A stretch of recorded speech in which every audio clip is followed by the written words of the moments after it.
ओम भूर्भुवः स्वः तत्सवितुर्वरेण्यं भर्गो देवस्य धीमहि धियो यो नः प्रचोदयात्।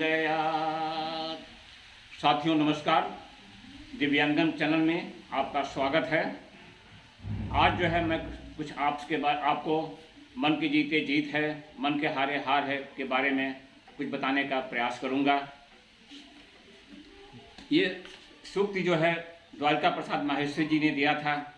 देखा जाए तो एक बहुत ही छोटा सूत्र है, लेकिन हमारे जीवन का हर क्षण जो है इससे जुड़ा हुआ है। हमारी हर सफलता असफलता इससे जुड़ी हुई है। ये मान के चलिए कि हम जो है हमारा जो है इंद्रियों का जो है ये जो है इंद्रियों का जो है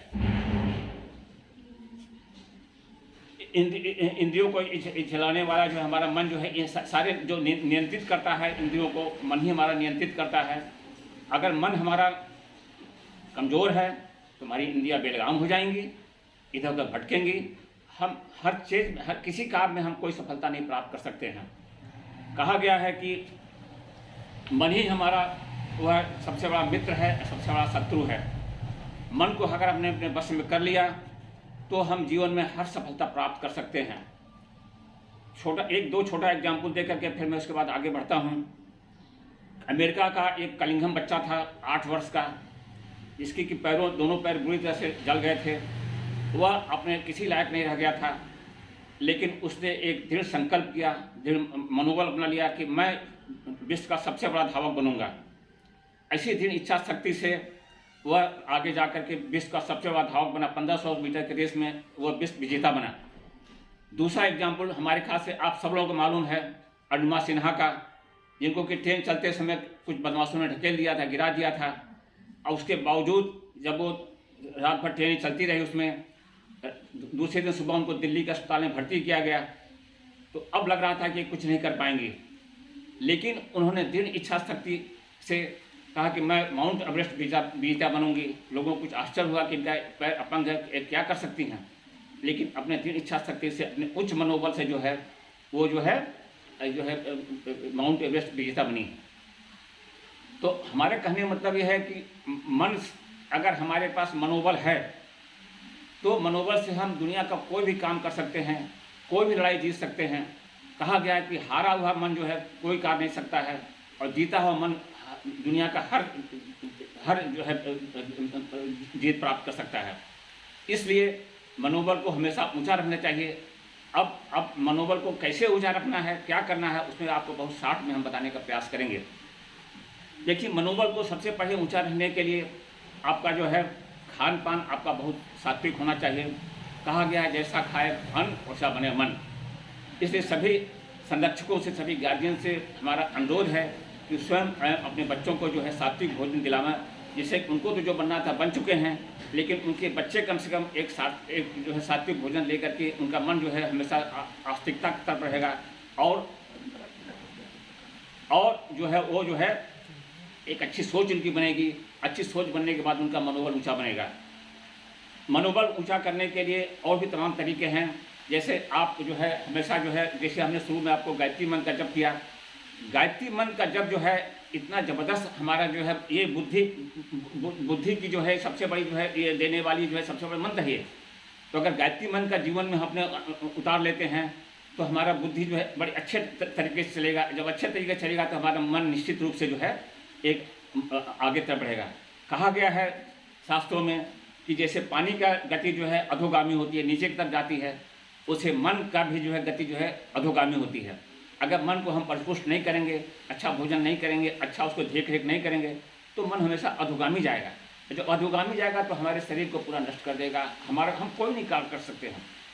इसलिए मन को ऊंचा उठाने के लिए हमको जो है प्राणायाम करना चाहिए, ध्यान करना चाहिए, और सबसे बड़ी चीज़ है ईश्वर पर विश्वास करना चाहिए। ईश्वर पर विश्वास करने का हमारा मतलब यह है कि अगर आप ईश्वर पर विश्वास करते हो तो आप उसी तरीके से इतने बड़े शक्तिशाली बन जाते हो। जैसे आप अगर मान लो कोई छोटे मोटे बोलिंग किसी बहुत शक्तिशाली आदमी के आप साथ हो, तो आपको एक बहुत बड़ा मनोबल है कि हम इस शक्तिशाली आदमी के साथ हैं। लेकिन दुनिया का जो सबसे बड़ा शक्तिशाली आदमी है, अगर उसके साथ हम हैं, तो फिर हमें क्या करना है? इसका छोटा सा एग्जाम्पल ये है कि मान लीजिए कोई गरीब व्यक्ति है, बिल्कुल गरीब व्यक्ति है, एक झोपड़ी में रह रहा है, बहुत छोटे मोटे पैसे से अपना कुछ धन कमा करके अपना आजीविका अर्जन कर रहा है। लेकिन अगर उसको किसी ने बता दिया कि आपके झोपड़ी के नीचे तो बहुत बड़ा खजाना गड़ा हुआ है, तो निश्चित रूप से उसका मनोबल उस दिन बहुत ऊंचा हो जाएगा। और अगर उसको बता कि वो खजाना निकाले ना निकाले, लेकिन उसका मनोबल हमेशा ऊंचा रहेगा और उसी खजाने के भरोसे जो है हर मतलब कि हर काम कर सकता हो। ठीक है ना? तो इसी तरह से हमको हमेशा ईश्वर पर विश्वास रखना चाहिए। अगर ईश्वर को हमने अपना साथी बना लिया, भगवान को अपना साथी बना लिया, तो हमको किसी के साथी बनाने की जरूरत है। उसे तो आप संसार में सांसारिकता तुमको निभाना, सबसे मित्रता करनी चाहिए, लेकिन ईश्वर से बड़ा मित्र हमारा कोई नहीं है। अब मन को जो है कहा गया है कि मन जो है इतना चंचल होता है कि अगर आप उसको काम में लगाए रखोगे तो आपके बस में रहेगा, अगर मन को बस में नहीं लगा रहोगे तो भागेगा तो निश्चित रूप से आपको नष्ट करेगा, आपके शरीर को नष्ट करेगा। इसमें एक छोटा सा कथानक हम आपको बताते हैं। एक सेठ बहुत कंजूस था, वो चाहता था एक नौकर रखने के लिए, लेकिन चाहता था इसको कुछ पैसा सा न देना पड़े, काम करता रहे। तो लोग आए चले गए। एक आया नौकर, कहा कि हुजूर हम आपके यहाँ काम करने के लिए तैयार हैं। क्या लोगे? मैं लूँगा तो कुछ नहीं, लेकिन मेरी एक शर्त है। उसने पूछा भाई क्या शर्त है तुम्हारी? उसने कहा मेरी शर्त है कि जब तक आप मुझे काम दोगे तब तक तो मैं आपका हर जो काम कहोगे मैं उसको कर दूंगा, लेकिन जब आप काम नहीं दोगे तो मैं आपको खा जाऊंगा। सेठ बड़ा खुश हुआ कि भाई ये तो बहुत हमको सस्ते में नौकर मिल गया, फ्री मिल गया। कहा ठीक है तुम चलो काम करो। अब सेठ जी जो है उसको काम देने लगे, वो काम करता रहा, लगातार काम करता रहा। 2-3 दिन के बाद उसके घर का सारा काम समाप्त हो गया, कोई काम शेष नहीं रह गया। अब सेठ जी बड़ा घबराया कि ये तो हमारे शर्त के हिसाब से खा जाएगा। तो पूछा आकर के उस नौकर ने कि हुजूर अब क्या करना है? तो सेठ जी ने कहा कि अच्छा रुको हम बताते हैं तुमको। भागे हुए अपने गुरु के पास गए। आप गुरु तो जानते हैं कि गुरु ऐसा होता है जो कि हमेशा अंधकार से प्रकाश की तरफ ले जाता है। गुरु की महिमा किसी दिन हम और चर्चा करेंगे। गुरु का हमारे जीवन में कितनी महिमा है उसका हम बखान नहीं कर सकते हैं। अगर हमको सही गुरु मिल गया, सदगुरु मिल गया, तो हमारा जीवन धन्य हो जाएगा, ईश्वर की प्राप्ति हो जाएगी। बहुत चर्चा हम किसी बाद में करेंगे। तो गुरु जी ने कहा बहुत साधारण इसका तरीका है, जाओ अपने आंगन में एक बांस गाड़ दो और उससे कहो कि जब कोई काम न रहे तो इस बांस से चढ़े उतरे। गुरु जी को नौकर सेठ जी बड़ा पसंद हुए, गाय आंगन में एक बांस गाड़ दिया, और जब काम नहीं होता था तो उस नौकर कहते थे इस पर चढ़ो उतरो। उनकी समस्या का समाधान हो गया। इस कथानक का मर्म ये है कि हम जो है बांस है वो हमारा परमात्मा है। जो चढ़ने उतरने का जो उन्होंने बताया वो मंत्रों के जप है, भगवान को स्मरण करना है, उनका सुमिरन करना है, ये जो है चढ़ना उतरना है। और जो नौकर है तो हमारा मन है और सेठ जो है हम हैं। तो हम इस चारों चीज़ों को अगर मिला के देखें तो मन हमेशा अगर नियंत्रित, लेकिन हमारे बस में तो रहेगा ही। हम उसको बस में करने के लिए भगवान का शरण, जो हमने पहले ही बताया कि भगवान का शरण ले लेंगे, भगवान का जप करते रहेंगे तो मन इधर उधर भागेगा नहीं। तो इसलिए जो है मन को नियंत्रित करने के लिए ये कथानक जो हमने आपको बताया। अब हम युवा लोगों को ये बताना चाहते हैं कि अपने मन या लक्ष्य, मन से ही हमारा लक्ष्य निर्धारित होता है। अपने जीवन में सफलता प्राप्त करने के लिए निश्चित रूप से इनको कोई लक्ष्य निर्धारित करना चाहिए। कहीं ऐसा ना हो कि वो बस स्टैंड पर खड़े हों और हर बस वाले से पूछ रहे हैं कि ये बस कहाँ जाएगी, लेकिन उनका तो कोई जाने का निश्चित नहीं, कहाँ जाएंगे वो, चलते रहेंगे। तो बस तो चलती रहेगी, लेकिन उनका तो कोई लक्ष्य निर्धारित है नहीं, किस बस में बैठेंगे वो। तो इसलिए उनको पहले लक्ष्य निर्धारित करना चाहिए। लक्ष्य निर्धारित करने के बाद एक दिन इच्छा शक्ति लेनी चाहिए। ये कभी नहीं सोचना है कि अरे 2 पोस्ट है, 5 पोस्ट है, 10 पोस्ट है, बड़ा रिजर्वेशन, ये सारी चीज़ें हैं। आप अपने को, अगर मन आपका मजबूत है, आप दुनिया के सबसे शक्तिशाली व्यक्ति हैं, इसमें कहीं कोई दो राय नहीं है। और दुनिया के सबसे शक्तिशाली व्यक्ति जब आप हैं तो अगर आपका 2 ही पोस्ट है, आपकी दृढ़ इच्छा शक्ति है, आपका टारगेट निश्चित है, तो आप निश्चित उस लक्ष्य को प्राप्त करेंगे। ये मेरा दावा है और मैंने कई लोगों को देखा भी है।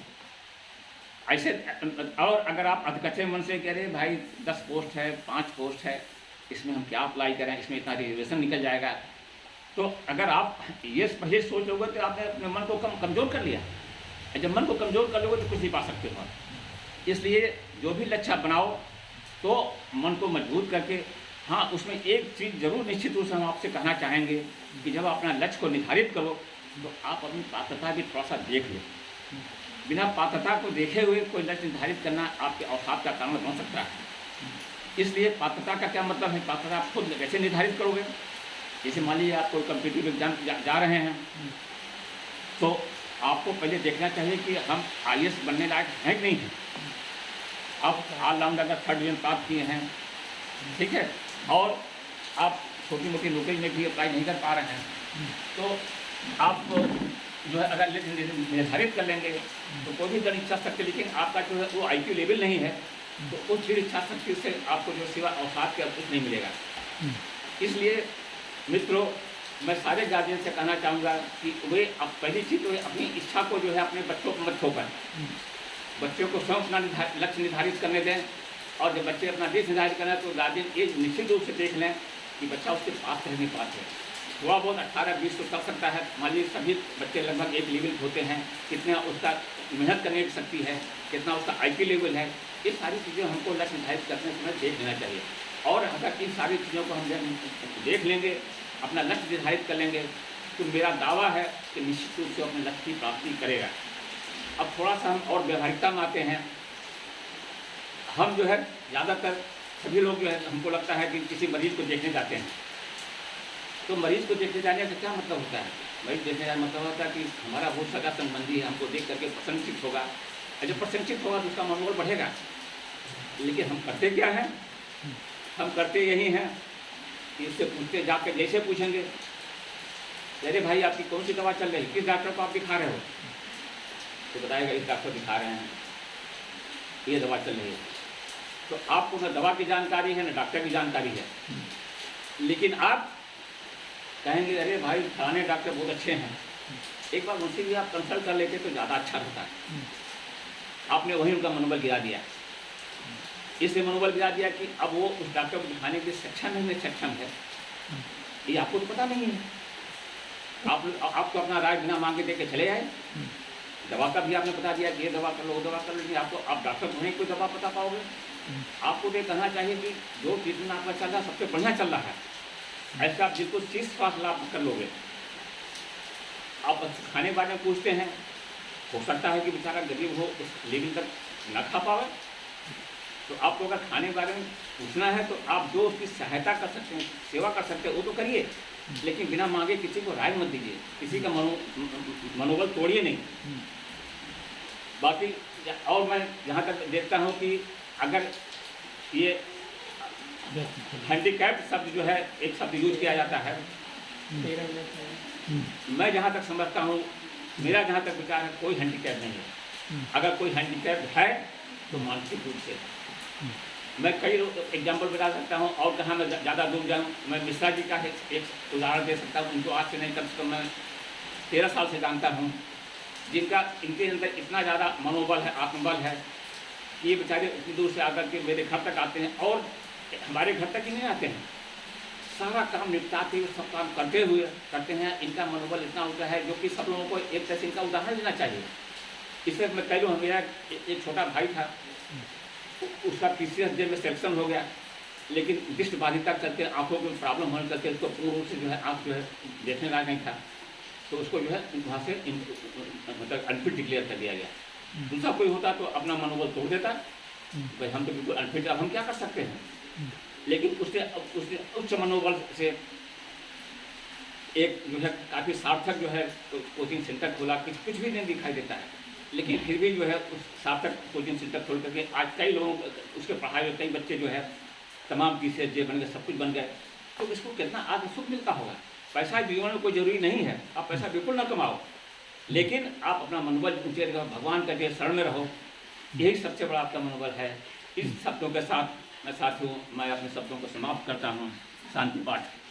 ओम घोषांतरिक्षगम शांति पृथ्वी शांतिरापः औषधय शांति वनस्पत शांति विश्वदेवा ब्रह्म शांति सर्वम शांति शांतिरेवा शांति सामा शांतरेधि। ओम शांति शांति शांति सर्वारिष्ट सुशांतिर्भवतु।